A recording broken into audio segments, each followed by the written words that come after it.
What's up, YouTube? Welcome back to Psychotic Street Builds. In today's video, we're going to be installing the 15-inch brake conversion for my 335. If you guys haven't seen the previous videos, we did upgrade the front to the 370 millimeter front rotors and calipers to the F30 M Performance ones. Today, we're going to be doing the rears. I do have a little surprise for you guys on what rims and tires we went with. But for now, let's go ahead and show you guys the calipers. These are E90s, E9X, basically 328 calipers. I did already get them painted and go throw the stickers on. It's controversial, but I was like, I have the stickers, might as well throw it on. I did go out and smooth out the faces because originally it had all the casting marks on there and stuff like that. Same thing with the brackets. You'll probably never see it with the rim choice I went until I put my 19s back on, but this is how it came out. Came out really nice. So this is all the hardware that's going to be going back in. Obviously, I disassembled everything, the pads, hardware. But just a little sneak peek. That is the tire and wheel combination we're going with. Well, tire. But I'll show you guys that at the end. Let's go ahead and get the car aired up. Actually, let's go ahead and get the calipers all assembled and everything, and then we'll go ahead and air up the car. Go ahead and pull off the old brakes, get the new brakes installed, and I'll go ahead and explain to you guys what all the parts we're using. All right, guys, so this is the calipers. Give you guys a little close look at it. Some might notice the M sticker might be upside down. We'll find out on the car if I did mess them up or whatever, but you'll probably never see them. So let's go ahead and get the rear bushings installed.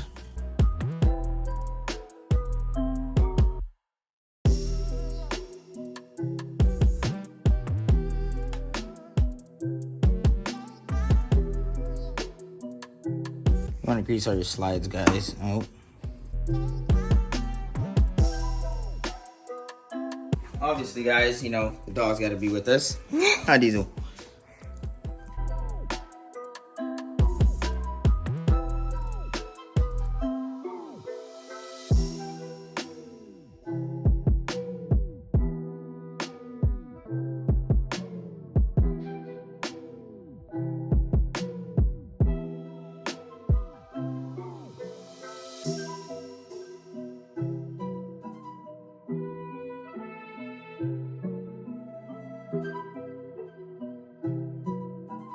All right, guys, so we basically went ahead and got one side pretty much assembled, all the slides in, pads in, so we should just have to drop it in the car, put the retaining clip. I'll go ahead and do the same thing on the other one. All right, guys, as you guys just seen, we went and got the calipers all assembled.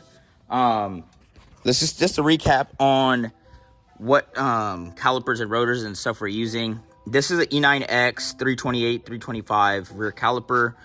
These are Zimmerman rotors off of E91s and E93 or any E90 2 or E90 X drive. This is the part number for the rotors if anyone's trying to do this on a budget just like me. The tires and wheel combination, you guys will see the wheel. You guys can probably see it peeking over a little bit. But the wheels and tire is a 15 by 10, 7.5 inch back spacing, which comes out to like a 45 offset. But I did go with the drilled because it kind of matches the front as best as possible. I didn't want to just put a blank back there. But yeah, so if anyone's trying to do this at home or do this on themselves without buying, those $500-600 kits or whatever they go for, this I'll run down the price after, but it's definitely cheaper than that. So let's go ahead and get the car aired up, get the rear wheels broken loose, get the wheels off, and we'll go ahead and go from there.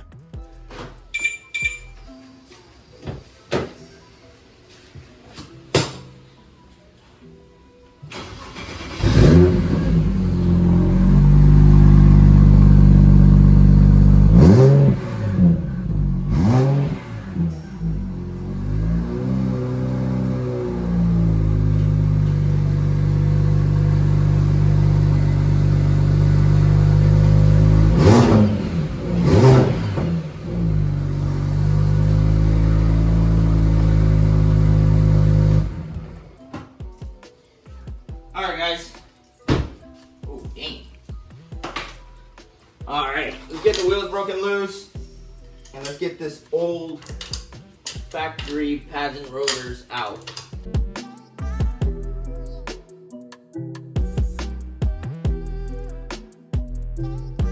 right, guys, so I got the wheel off. On this side, I did go ahead and already remove the backing plate. I'll show you guys in a little bit because I was test fitting a whole different bunch of rotors. I didn't know which rotors I needed and stuff. So this side kind of already has a backing plate on, but I'll go ahead and show you guys how to remove that on the other side. First things first, let's go ahead and remove the 2 mounting bolts on the back that hold the caliper mount to the knuckle. And then we'll go ahead and remove the 5 or 6 millimeter bolt that goes here that holds the rotor on. All right, guys, so we went and got the caliper unmounted. We're gonna go ahead and break the line loose at the hard line rather than breaking it at the caliper down here, because trying to put the caliper on and twist the whole line and everything, it's a pain. So I'm just gonna break it loose right back here, get the whole caliper and stainless line out, transfer it over, and then we'll go ahead and get the caliper swapped out. All right, guys, so let's go ahead and break this line loose. It is a 11. All right, guys, so this is the new rotor. I did already adjust the parking brake for it when I had test fitted it, just to make sure everything was working properly. But that's why you guys see the wear already on it. So let's go ahead and get it all bolted up. Make sure your Allen is all the way in, guys. You don't want to strip that guy. Alrighty, so let's go ahead and remove this line, transfer it over to the new one, and get this side done.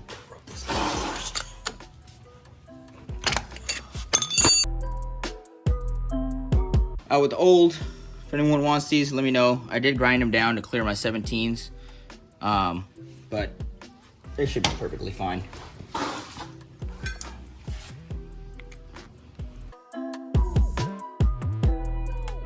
Just gonna snug that guy up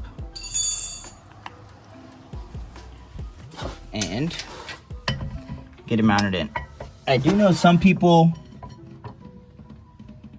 put washers in between the caliper and the mounting bracket. I unfortunately didn't bring any washers with me today, so if the caliper isn't centered, what I end up doing is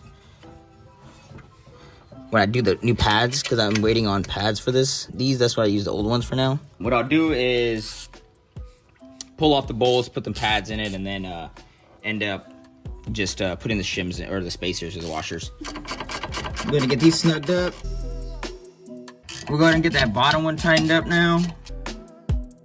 Last thing left, guys, is to put the stainless line back in. Caliper's actually centered. Yeah, guys, when I said put washers earlier, I don't think you need to put washers, because the caliper mounting bracket looks to be centered pretty well in there. But I'm going to tighten that up. I'm not going to show you guys the wheels yet. We're going to go ahead and do the passenger side, and then we'll go ahead and bleed the system, and then you guys get to see the wheels we went with. All right, guys, we're going to go ahead and move on to the passenger side and show you guys how to get the dust shield off. Let's go ahead and remove the rotor and get the dust shield out, the e-brake stuff and the dust shield out of the way.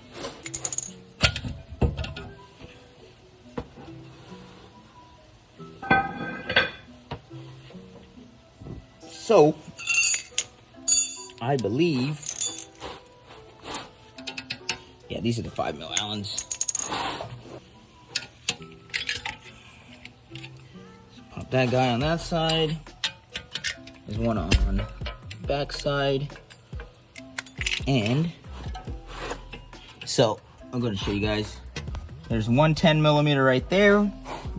One 10mm right there. And at the bottom, I believe I'm gonna have to remove this whole, I believe I have to remove all the shoes and everything, but let's go and remove those 2 10s, and then we'll remove the springs and go from there. You guys probably will wanna remove your shoes first, but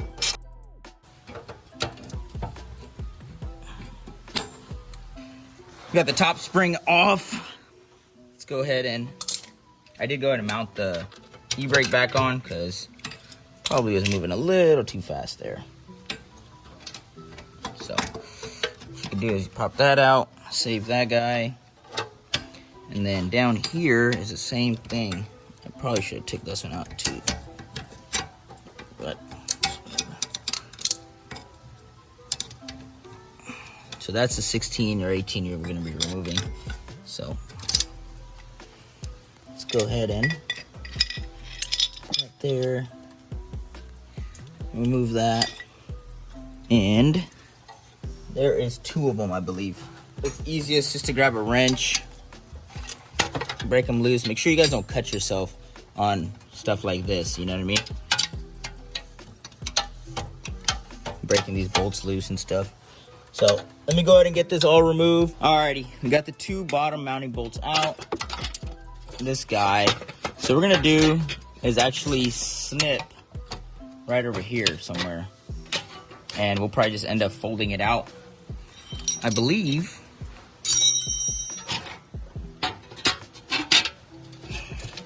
Yeah, they just cut pretty easily.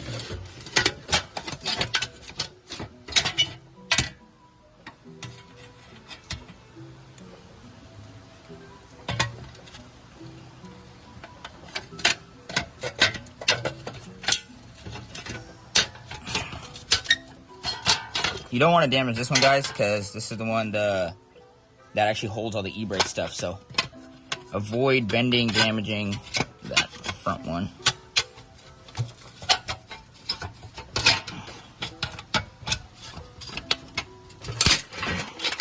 Okay. So now we got that guy apart. You kind of do a stretchy motion. So, and you roll it out just like that. So I don't know if you guys seen that on camera, but you basically cut it, put it where the caliper would go, and then you kind of like separate them. And as you guys can see, that used to be connected, so I kind of stretched it out. But we're going to put down everything, go to mount up the e-brake stuff. There we go. Go to mount up all the e-brake stuff and update you guys with the new setup. All right, guys, another update. Brakes are bled. There's no leaks. Driver's side looks pretty good. Everything's pretty sound. Let's go to check. Make sure there's no leaks, obviously. This side's done. I'm gonna go ahead and don't mind all that. It's from when we had the line off. Brake sensor's on. All this is all cleaned up, pretty much done. I'm gonna go ahead and set the car down, get the wheels, not those wheels, the new wheels, thrown on, and then we'll roll it out and give you guys a reveal on how the wheels and everything look.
All right, guys, I hope you guys like the wheel combination. Let's go ahead and go to the back. And so these are S907 welds. They're for Gen 5 Camaros, I'm pretty sure. They're 15 by 10 with a 7.5-inch back spacing. And it equals out to like a 45 millimeter offset, positive 45. The tire combination is a 275/50/15. We did go with the Hoosiers. You know, it's whatever. A lot of people run Mickeys and stuff, but they're pretty much my choice of tire. I mean, we're not really launching these things to actually use the tire, but it is the look I wanted. Other than that, just a recap on how we fit this on the car was E9X rear calipers off of any 06 to 2012 328. The rotors are from an E91 or E93 or any X-Drive 328. So I will leave part numbers in there for you guys if anyone's interested in doing the swap. Other than that, guys, it is a beadlock. Obviously, it's overkill for this car right now, but it is the look we're after. So the next thing we're gonna do to the car now is finally get it tuned. It was spinning on about 35 pounds, whatever, 34 pounds, whatever it was at on map 7 or 6, whatever it was. And so that is the real reason to go into this tire setup. So now we did hit up Chris, CD919, and did get him to, we are ready for basically to send him all data logs and stuff and get this thing tuned. So make sure you guys stay tuned for the video. We're gonna be sending data logs and stuff, getting this tuned and dialed in. The weather's obviously not on our side right now, but pretty soon it's going to clear up here, and then we'll get some data logs sent out to Chris. Hopefully we get a video of this thing strapped down to a dyno so we can actually see the numbers it's making, and then it's time to start driving this thing and, you know, prove the setup. All right, guys, so I hope you guys found this video pretty informative. You can do the disc brake rear 15-inch conversion for pretty cheap. If anyone wants numbers, go ahead and drop a comment below, and I'll give you guys some numbers on exactly how much everything costs. Other than that, you know, make sure you guys like, comment, subscribe, and let me know what you guys think about the wheel and tire combination and future plans with the car. I don't know.